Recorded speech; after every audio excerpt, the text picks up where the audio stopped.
Jackie's here, changing life loving you.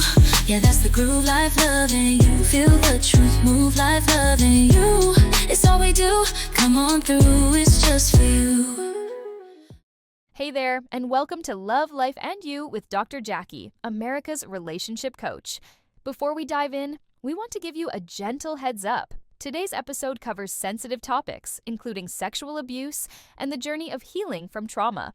Dr. Jacquie will be sharing her personal story, and while this conversation is about resilience and overcoming adversity, we understand that it may be heavy for some listeners.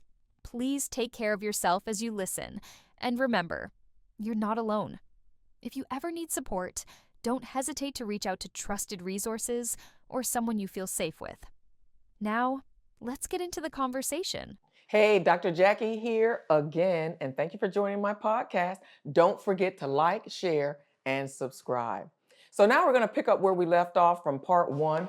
I think we closed out everything talking about how to take responsibility, but I really drove home the point that if you've been molested or abused, any childhood trauma that you've experienced, you're a minor. There is no responsibility for you to take regarding that. You were a victim. The only responsibility that you can possibly have is you working on how am I going to heal? And that is a big undertaking, but it's an undertaking that's worthwhile.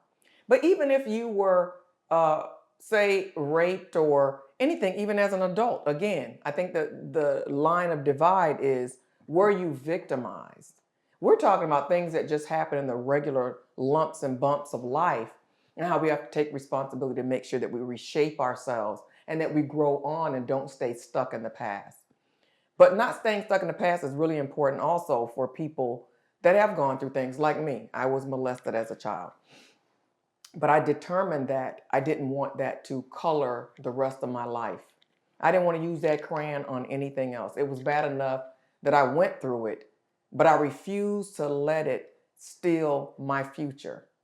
And so even though I had that mind frame regarding it, I've still had to do a lot of weeding over the years. I can see some weeds that have grown up in between the cracks of my life, and I've had to pull some of those weeds up because they were unexpected.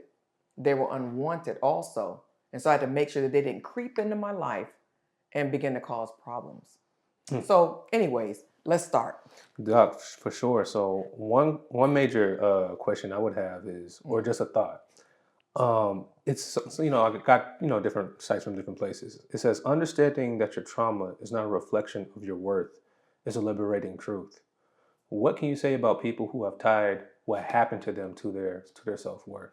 Yeah, I think that's an easy thing to do because it's so debilitating and it takes your sense of dignity away from you. You don't know what it's like to be victimized when someone does something to you against your will. And you just begin to recognize what they took. You feel like you can never get it back. So I think that that's just a big portion of being a victim, right? Mm-hmm. But I had to change hats. I had to trade that victimization for a crown. And I know that sounds kind of tacky, but I had to somehow make up in my mind what I was going to believe about my scenario. I think a lot of times when we're victimized, we might feel that, was there something that I did wrong? Did I bring that on myself? Was I complicit? And the reason why people sometimes feel that they might have been complicit is because they just don't understand. If someone does something to you, so we're talking about sexual stuff now, but say that you were raped or whatever, or molested. Your organs, your genitalia, doesn't have eyes. So they don't know if it's a man touching them, a female touching them, somebody their same age. They're going to react the way that your genitalia is supposed to act. And I think sometimes it's been noted in journals that even when someone's being raped, they might even experience an orgasm. Doesn't mean that they agreed or wanted to be raped. It's just your genitalia, they do what they do. Mm. And so all of those mixed messages and all of those different feelings together make it difficult to sort through and to find yourself in the midst of this variable and that variable. So that's what I would say to it. Awesome. There's a stat that says that over 70% of trauma survivors feel empowered when they affirm that the pain inflicted was not their fault. Yes. So, what would you say? I know you have a book called Trauma Treatment, and you talk Mhm. about reclaiming, acknowledging. What would you say to that stat and to your own experience with that? It's important to talk about your trauma. It's important to tease it out, to really tease it out. I remember I was in a session because I teach all of my couples. I believe you should see a therapist at least once a year or whenever you're having conflict in your relationship. It's important. It keeps the damage down and the resentment down, and it brings you to a place of resolve when you can have a third voice. I was in a session with a therapist with my husband, and I just mentioned, I don't know how it came up, but the fact that I had been molested came up. And I told her the scenario, what happened to me. She says, "Oh, you're a fighter." And at first I thought that she was just being kind, trying to, Mm, placate me or whatever.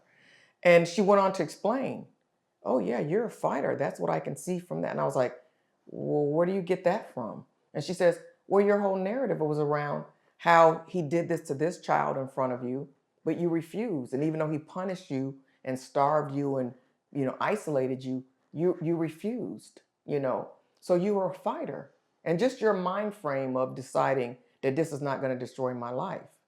And then you went and you told about it." She said, "That shows that you're a fighter." If I would have never heard that lady say that, maybe I would have still bore some more of the fallout from the mm, molestation. But I felt like that really like cleaned it up for me. Like those last little hairs that were left, it just cleaned it up for me. Yeah. So I think sharing your trauma is really important. mhm, Teasing out the parts. If you feel, because you know how it is when you feel ashamed, because that's the thing that I feel like trauma does to you, mhm, particularly if it's sexual in nature. Um, there's a lot of shame involved. Shame that it happened. Shame that you didn't know what to do with it. mhm, Shame that, um, I don't know, sharing it with people. Anything that I felt like I couldn't share, then I knew that was a place to dig. It was hard for me mm, to tell somebody about it. That was a place for me to dig. So that was those were the crumbs that showed me the path to my work. mm. So whatever I was ashamed to reveal, then that meant there's still some unresolved issues there. I see. Yeah. So almost using your truth meter. Mm, Listen, if there's anything that you feel ashamed of that you can change, that's all you got to do is change it. That lets you know where your work is. Some people like to blame other people and say, "Oh, you made me feel ashamed. You're judging me or whatever." No. If you feel ashamed, typically is an indication that that's where there's something unresolved. So if it's trauma, sometimes it's just you feel ashamed because you know that you're living below your level, your potential. mm, But for me, that was my go-to until I was able to tease out every area where I felt any sense of shame. Now I don't go around waving my flag. I was abused. I was molested. I'm not out there trying to tout my horn or mm, tell any and everybody that wants to hear, but I feel that I'm pretty free in acknowledging that. And I'm hoping that when people see that I was victimized and they can see, okay, well, she looks like she made it through, because I'm pretty much what you see is what you get, mhm, that they understand it wasn't easy because there's always some work with anything that we do, but the payout is going to be mm, worth it. So I would say any trauma that you have, figure out whether you can easily talk about it. Your ease or dis-ease with talking about it is essential, because if you have an uneasiness about sharing about it, that means that there's something unresolved. If that something unresolved still remains, it can lead to dis-ease, real disease, mm, because you actually carry trauma in the organs of your body. So, you're talking about cancers or problems with different organs in the body. You really want to free yourself from that. It's for your own good. Again, it's about that trauma still impacting you years and years and years later. Could be decades. And now you have a disease because mm. of something that someone did to you, many, many decades before. Awesome. That is actually super insightful. And one thing that I wanted to kind of just highlight on was you talked about like the breadcrumbs that led to your healing, and you said it was with a therapist. A lot of people advocate for trying to find a safe space or Mhm. try to create that safe space for healing What do you say to that? It seems like you were talking to your therapist with your husband. So safe, trusted people who helped you explore that. How do you people get to that safe space to even get to explore or even get to a point of recognizing what's going on with them? I think everybody has somebody. If you don't have a close friend, you got maybe a parent. If you don't have a parent, you can write yourself a letter. But I'm going to be honest with you. I've been in certain positions in my life where I didn't even care how trusted the person was. My desire to be better, my desire to get to the other side of my healing was so strong that that didn't matter. Like, I didn't care if you went and told somebody else. I didn't care if you wanted to judge it. I knew that I need to unburden myself and talk it out. So there's plenty of people that I don't trust that I've shared something about myself with because my drive to be healed and to be whole was stronger than my concern about whether they could be trusted with the information. Now, I don't expect that everybody will feel that way, but it's a good thing to me to be that thirsty, that driven to be made whole. So, there's a passage that I love. It says, share your faults with one another that you might be healed. So in other words, there's a promise that God gives you that when you share your faults, when you're open and transparent about them, he's promising you that he's going to heal you. So for me, that's the word that I go on because I want to be whole that bad. If I have to shame or be ashamed or hide myself, who I really am from somebody, then that means I'm not being authentic. Authenticity to me is you being who you are with your flaws. I'm not going to lie and say I feel so comfortable. It's so wonderful for people to see my flaws. No, you feel some kind of way about it. But that's not the most important thing. To me, the most important thing is that I am who I am. What's going to be the determining factor for me is how you respond to me being me. If you're going to give me some flack about it or you're judgy or whatever, then that lets me know that you're not qualified to be in my circle. But I'm going to have to be who I am. And it takes a lot of energy. I've lived my life where I wore a mask and where I tried to fit in or be this certain type of person that people looked at. And once I took it off, I swore I'd never put it back on again. It is so freeing. The amount of energy, you wouldn't think that it takes up that much energy, but it really takes up a lot of energy to wear a mask or to present yourself as someone other than you're not. I'm just not going to do it. It sounded like that you had like you vetted them, you saw that you had to enact a boundary to make sure that you were still free to be yourself. What I'm saying is, whether the person's been vetted by me, whether they've come off tested and found pure or not, I'm saying I might not get to that point with them because I don't care. My desire to be free and whole is more important. So even though I haven't vetted you and I don't know how you're going to respond, I'm going to still show my authenticity and be me and show myself. Now I can look at how you respond to that and I can make adjustments going forward if I want to. But I'm going to tell you, a lot of times I still don't. What I found about people is this: nobody's perfect. So who am I to judge? Because I got my own set of flaws. And people are usually acting out because they're in pain. They might offend you. They might say stuff about you, do things to you. Usually it's a result of their own pain. So here's my thing. I've learned to take from people what are their strengths or the good things that they bring to me through a relationship.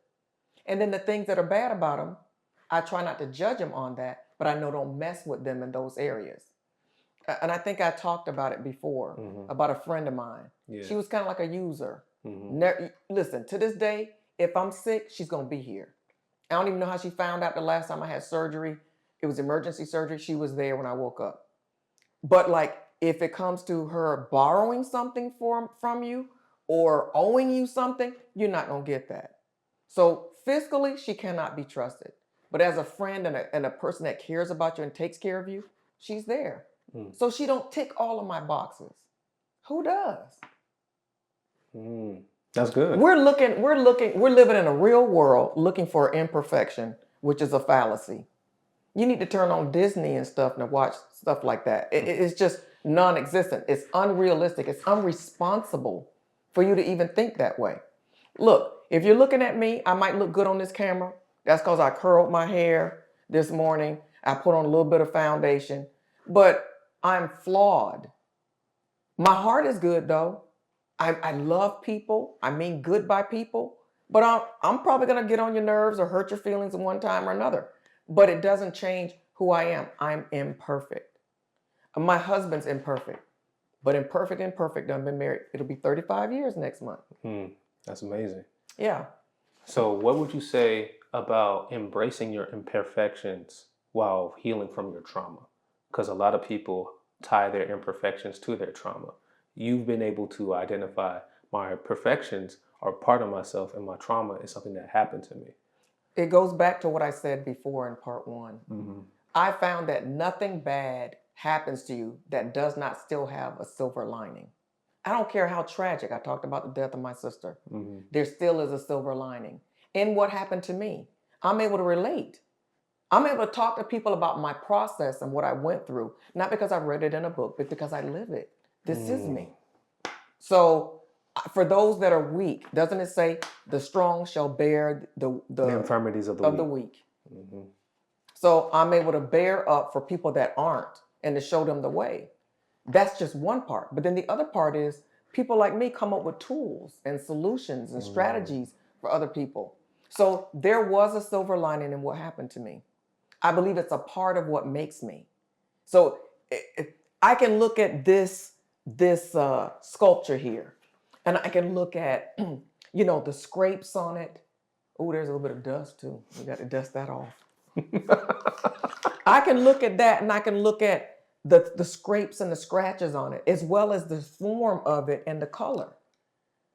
My molestation is one of the scrapes, but it makes me me. Does it distract from my beauty? It's just a part of me. So I think we need to look at embracing everything about ourselves, because there's something that came out of it that we can ensure works for our good and for the good of our fellow man. That sounds like it takes a lot of self-reflection. And one of the tools that you talk about is understanding your triggers, your strongholds and stuff like that. Mm-hmm. How do you say, let's just walk through, like you've done the work. Mm-hmm. How do you go from, okay, this is a problem and this is a trigger, and then walking yourself to a self-reflection to the point where you're at now? You don't get to a point of inner peace without walking through that. One thing is they can get my book, Trauma Treatment, which also comes with video lessons to walk them through all the steps. That's really important because it breaks down step by step. This is what you do. This is how you walk through the process. The process for getting through trauma is so clandestine. It's abstract. It's not like very definitive.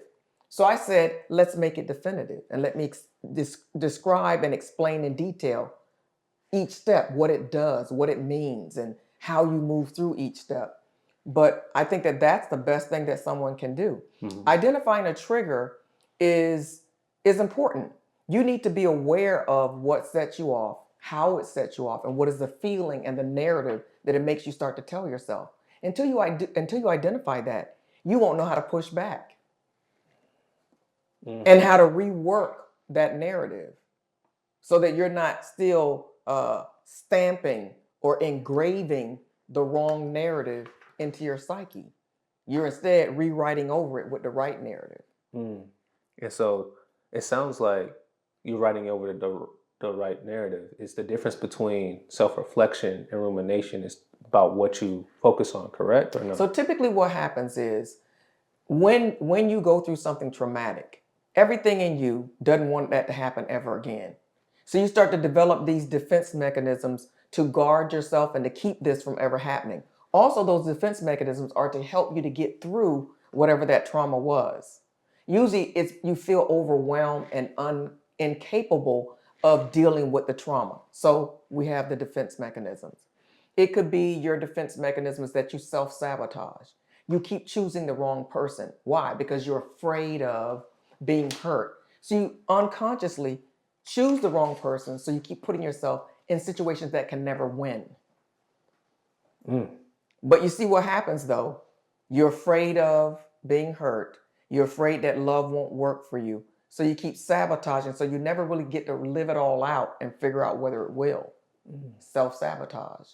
Your defense mechanism could be that anger is your thing. You know, every time somebody you feel hurt or whatever, you get upset and start a fight.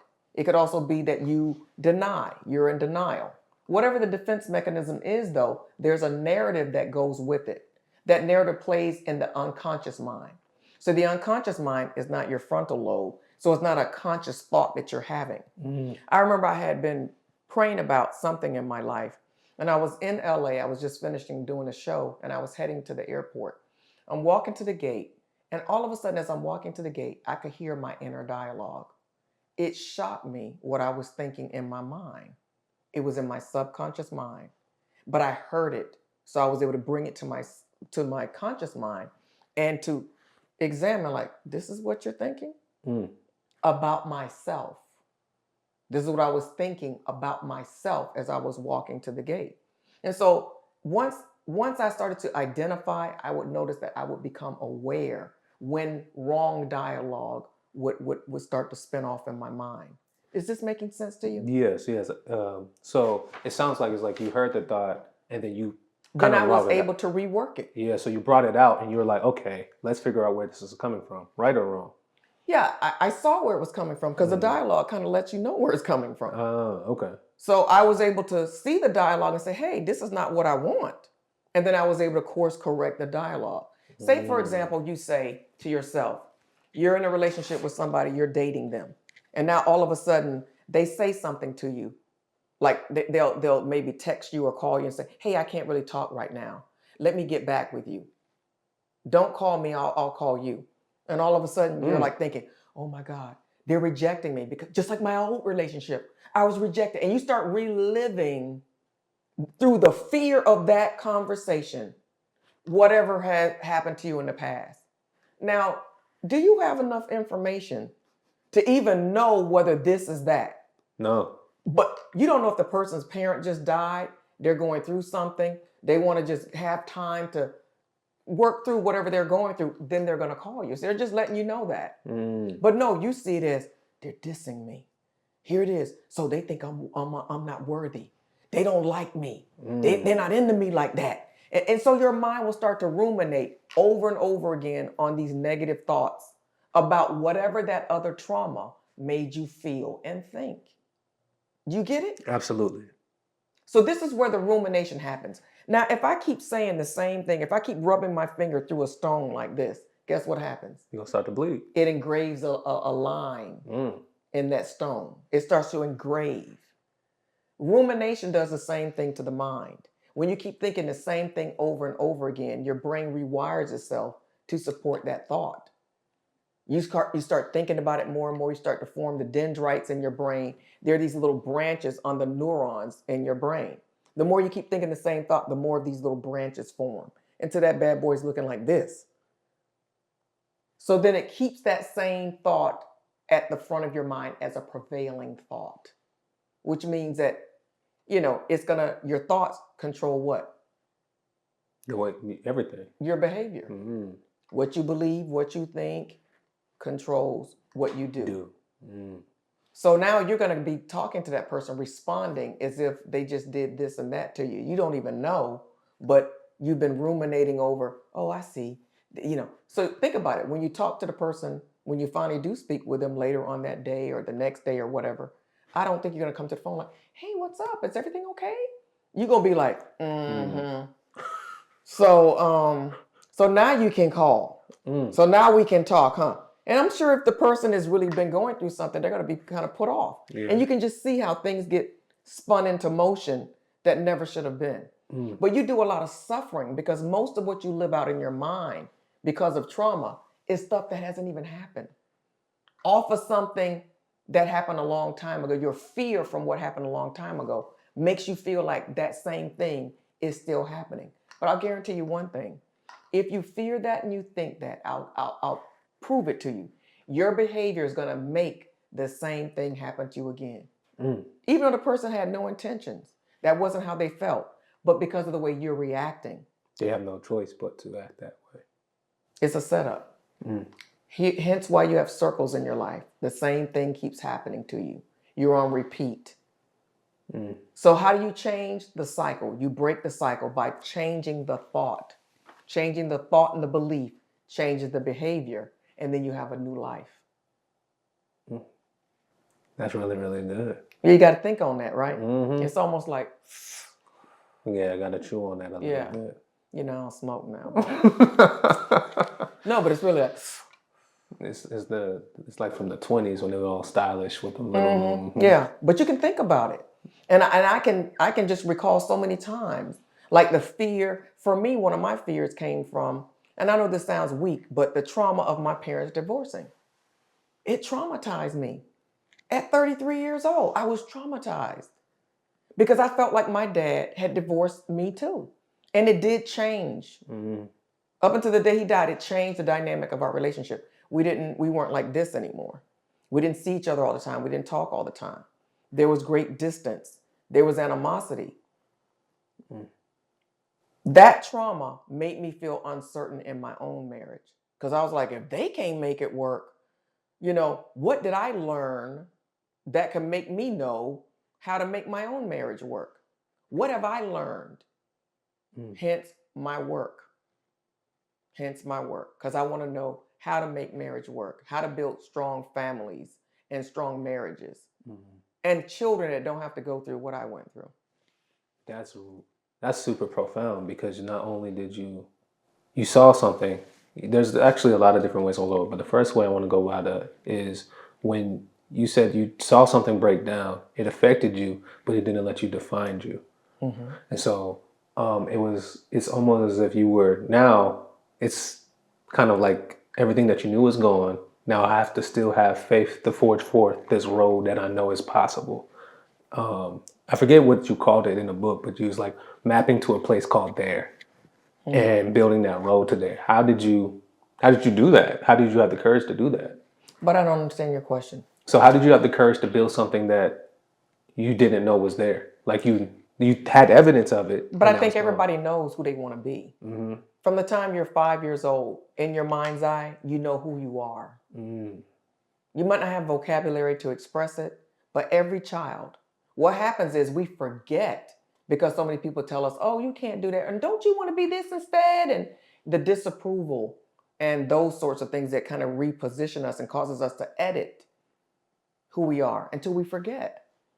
Kids, that's why they tell you everything. Oh, what? Your breath smells bad. Mama, look at that lady. She looks like they'll say all kind of stuff. Because a child is but they come knowing. They figure it out really easily. They just aren't able to communicate it. So figuring out who you want to be. And this is why I say, if you don't like something, you feel ashamed about something about you, you have the power to change it. You just got to do the work. Nothing is for free. You just got to do the work. So you knew who you should have been. Have you become that person yet? No. Okay, so then what work do you need to do to become that person? It's really that simple. And now you ain't got to register in a university. Everything's virtual. You can just sit in your house and just log on instead of being on television. You can actually begin the process of making the person that you always saw yourself being in your mind's eye. It's right at your fingertips. That's good. Do you have any closing thoughts for the people today about what steps they should take to become the person that they always knew themselves to be, but haven't become yet? I understand that the process might seem murky. It might seem unclear. And that's why I wrote the book about it, because to me, there was no one that explained it to me.